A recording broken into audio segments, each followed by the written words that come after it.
Alors l'inflation, eh bien, c'est la hausse générale et auto-entretenue du niveau des prix. Générale, ça veut dire quoi? Ça veut dire que c'est pas parce que vous avez 2 ou 3 familles de produits dont le prix va flamber que vous allez pouvoir parler d'inflation. Il faut que vous regardiez sur l'ensemble des biens et des services disponibles dans une économie qu'une grande majorité d'entre eux subissent des augmentations de prix pour pouvoir parler d'inflation. Auto-entretenu, pourquoi? Parce qu'il y a une logique.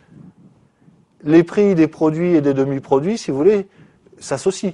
Un demi-produit dont le prix augmente est incorporé dans un produit dont le prix va augmenter aussi. Hein? Ce prix qui va augmenter va, au bout d'un moment, aboutir sur des revendications salariales des salariés pour conserver leur pouvoir d'achat, puisque les prix augmentent.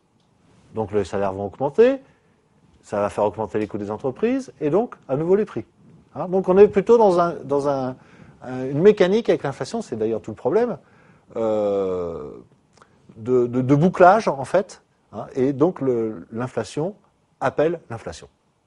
Et si on ne fait rien pour l'enrayer, eh bien, le mécanisme ne s'arrête pas.